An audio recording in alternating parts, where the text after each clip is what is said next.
दोस्तों, आज हमारे बीच मुकेश दुबे जी सीहोर मध्य प्रदेश से आए हैं, जिनके 5 उपन्यास और एक कथा संग्रह प्रकाशित हो चुका है और ट्रू मीडिया ने इनके ऊपर फरवरी माह में एक विशेषांक भी निकाला है।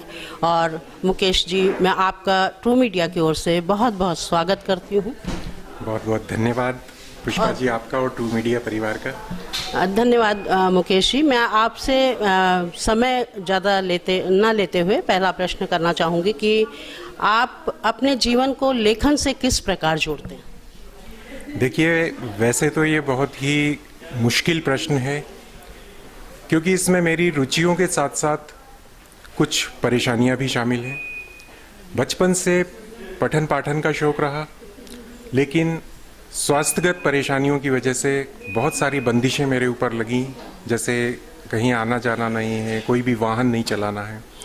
तो उस समय का सदुपयोग क्या हो सकता है, जब ये सोचा तो लगा कि कलम उठाकर लिखना शुरू किया जाए, और इस तरह से मैं लेखन के क्षेत्र से जुड़ गया। बहुत अच्छा किया आपने कि लेखन के क्षेत्र से जुड़ गए, ताकि आज जो लोग आपको पढ़ रहे हैं तो उससे कुछ सीख ले रहे हैं। अगला प्रश्न में इस समय जो दिल्ली में छाया हुआ है श्री रविशंकर जी का जो प्रोग्राम चल रहा है, उसके विषय में आप क्या कहना चाहेंगे? क्योंकि वो आध्यात्म और सांस्कृतिक हमारे क्षेत्रों से जुड़ा हुआ है, संस्कृति से जुड़ा हुआ है, तो आप क्या कहना चाहेंगे? देखिए, भारत की जो पहचान है उसमें इसकी आध्यात्मिक और सांस्कृतिक धरोहर का हमेशा उल्लेख होता है।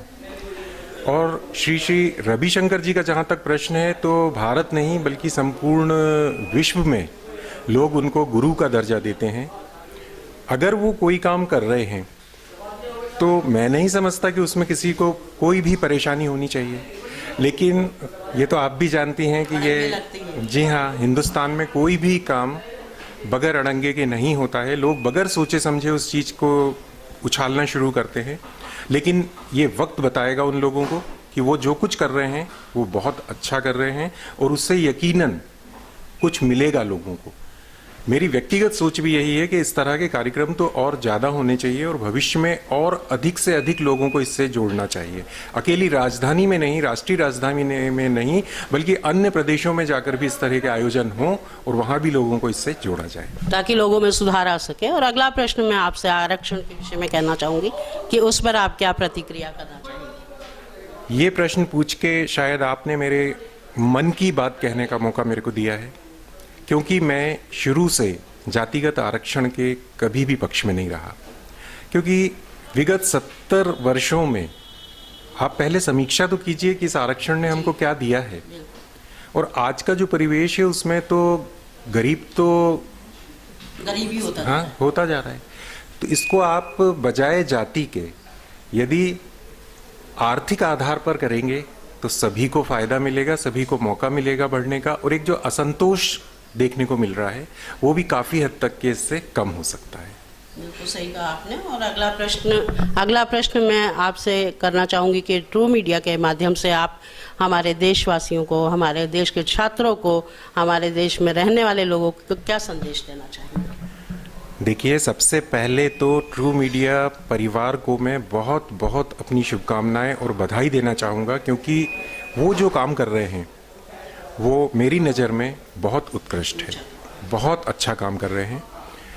सबसे बड़ी बात जो कर रहे हैं वो ये कि उस पत्रिका के माध्यम से पूरे देश में एक वैचारिक क्रांति लाने का प्रयास कर रहे हैं। और अभी जो अंकों की जो एक श्रृंखला निकली है वो तो हमारे शोध करने वाले विद्यार्थियों के लिए इतने अच्छे दस्तावेज हो गए हैं।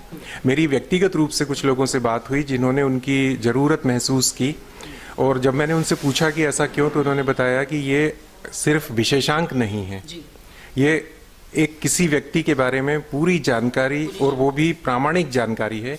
तो देखिए, ट्रू मीडिया का यह कार्य बहुत सराहनीय है, और भविष्य में ट्रू मीडिया अपने उद्देश्य में इसी प्रकार सफल हो और जनहित में यह कार्य जारी रहे, यही मैं कहना चाहूँगा। तो देखा दोस्तों, किस प्रकार मुकेश दुबे जी ने किस प्रकार हमें अपने प्रश्नों के उत्तर देकर संतुष्ट किया है। अब देखते हैं, सिलसिला जारी रहेगा। आगे देखते हैं कि कौन हमारे साथ साक्षात्कार के लिए जुड़ता है। धन्यवाद जी, बहुत बहुत धन्यवाद।